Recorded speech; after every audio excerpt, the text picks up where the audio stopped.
fundamentalmente en qué condiciones el municipio de Escobar se hace cargo de esta situación. Pero en especial, si hubo que intervenir ese centro médico, a uno le gustaría saber cuál fue el derrotero o finalmente qué pasó con las autoridades de entonces, ¿no? Da la sensación, no sé si a vos te pasa lo mismo, de que se promocionó mucho desde el tema mediático, la aparición de Sujarchuk, Providencial. el PAMI, pero quedó como disimulado la responsabilidad Claro, de los directores. claro, porque a mí lo que me parece raro es que se hagan cargo de una clínica que no, porque cuánto debe la clínica, cuál Claro. es el pasivo, cuánto, porque ahí tenemos que decían los que tenían problemas ¿De era el quién es la personal. clínica? El personal tiene problemas para cobrar, bueno, pero hay una serie de cuestiones que tienen que ver con esto que ¿cuánto tiene que pagar la Bien. gente de Escobar por esta clínica? Bueno, nos vamos a Escobar, PAMI, justamente. Allí está el concejal de ese distrito, Diego Castañaro. ¿Cómo le va, concejal? Buena mañana de lunes. Buena mañana, un gusto hablar contigo. Bueno. La verdad que estaba escuchando lo que decían de la Clínica San Carlos y eran todas las dudas que todos los concejales teníamos, ¿no? Te cuento un poquito la historia. Desde diciembre, los dueños, el grupo accionario dueño, quería desprenderse de la clínica, estaba buscando un comprador. A partir de ahí empiezan las negociaciones con el municipio. En febrero se firma un convenio marco, un acuerdo, para empezar la tasación y todo el proceso bastante atípico de comprar una clínica privada, ¿verdad? Y cuando íbamos a empezar a tratar el convenio específico, vino la pandemia y somos, la verdad, si bien hubo sesión hace unos 10 días, somos de los pocos distritos que el Consejo Deliberante empezó a funcionar. Entonces se firmó el convenio específico que implica lo siguiente: durante 6 meses un contrato de locación, la tasación del Banco Provincia, y en función de eso el tema de la compra de la clínica por parte del municipio. Bien. Sacando, como decía tu compañera en el estudio, las deudas existentes, posibles juicios de, es decir, de familiares o personal. ¿Tienen bien establecido cuáles son los activos y el pasivo de la clínica? Juicios y ese tipo de cosas, por ejemplo. Todo eso se va a evaluar, no es que está... Ajá. Porque, a ver, vos tenés unos 2 años para presentarte a juicio y demás, entonces queda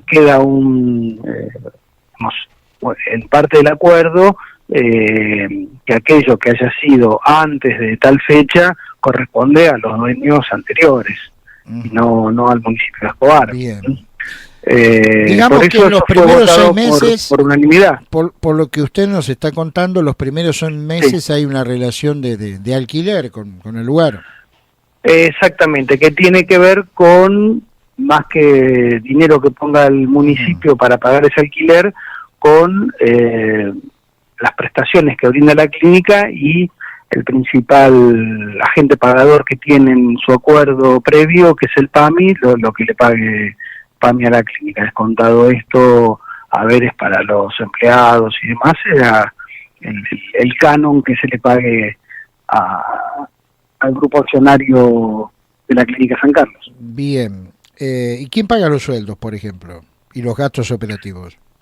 Los gastos operativos devienen del acuerdo que en principio tiene el PAMI con la clínica, y de ahí salen los sueldos.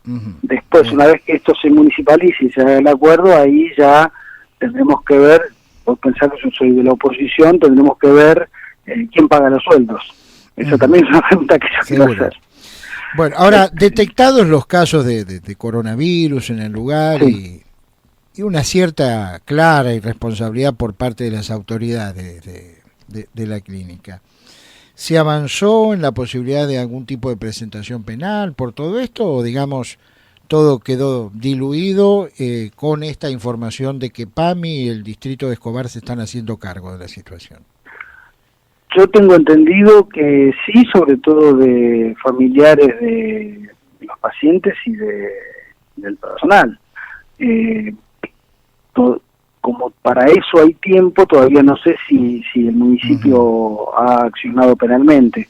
Una cosa es, como decían ustedes en el estudio, la exposición mediática que parecía una expropiación chavista, y otra cosa son los papeles que se firmaron y se fueron acordando, ¿no? Que es muy distinto a lo que se presentaba en la tele ante el momento ese de la supuesta intervención y la evacuación de los pobres pacientes y luego el contagio y la muerte de la doctora Elena Rojas, ¿no? Así que todo eso fue muy mediatizado, pero no tiene nada que ver con lo que se estaba conversando y se firmó. Buen día, Castañaro, ¿cómo le va? Soy Analía.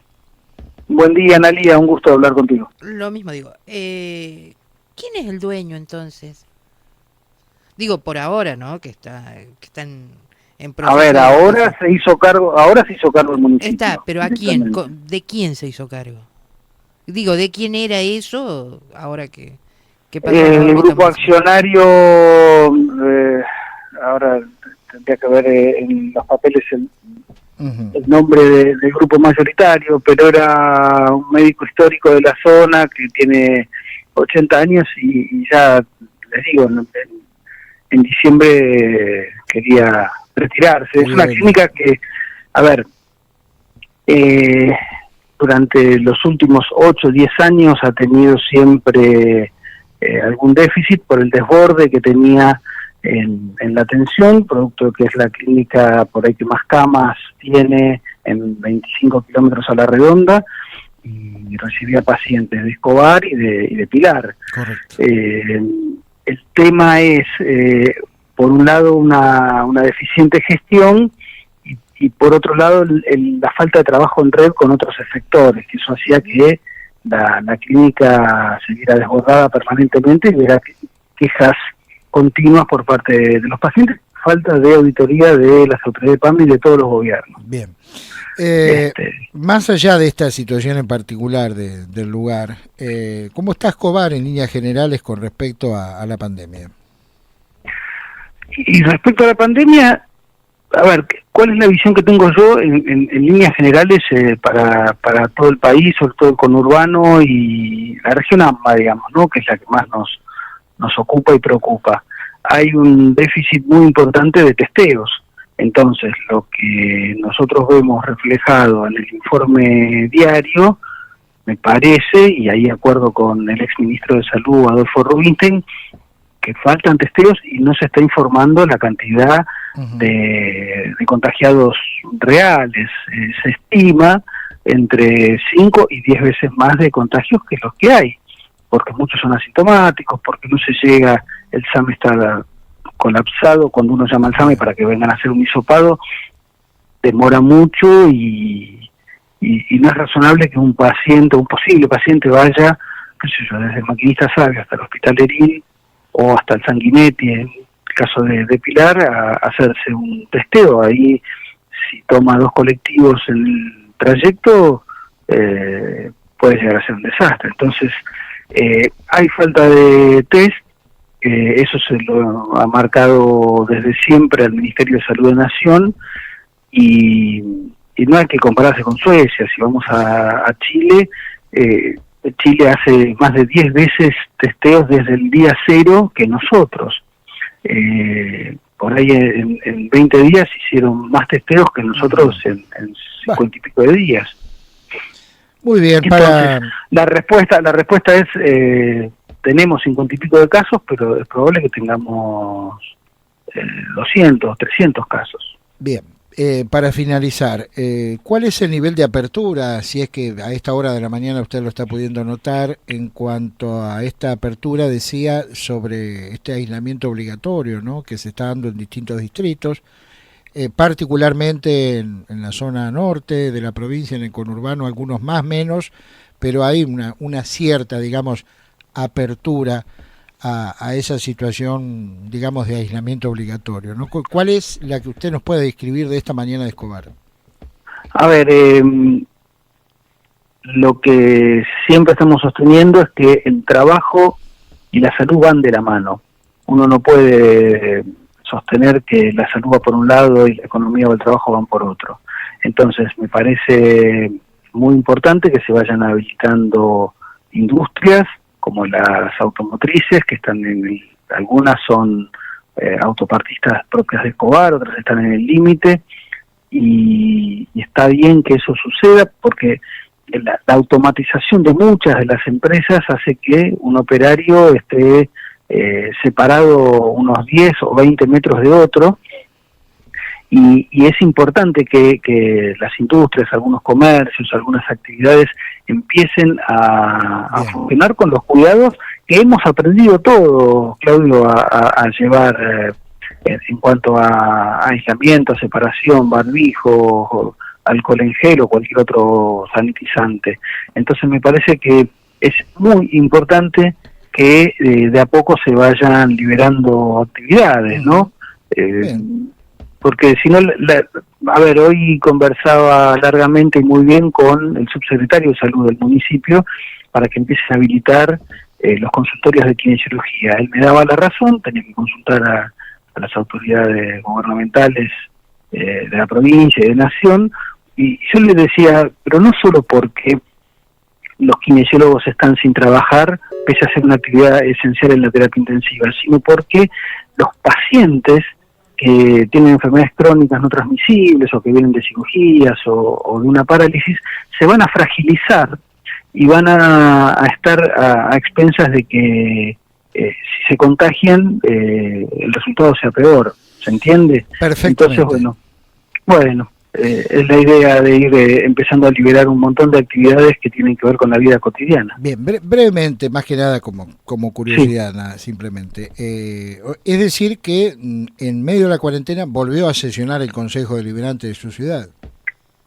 Sí, a propuesta mía lo hicimos en el Teatro Seminari, así estábamos lo suficientemente separados y ninguno se copiaba del otro, y podíamos trabajar tranquilamente a 3-4 metros cada uno de nosotros. Bien, ¿no? A ver, Entonces, reitéreme el lugar, por favor. Por ahí es una idea que aquí prende, ¿no? En Pilar, sí, el Teatro Seminari es un teatro muy bonito que hay en Escobar.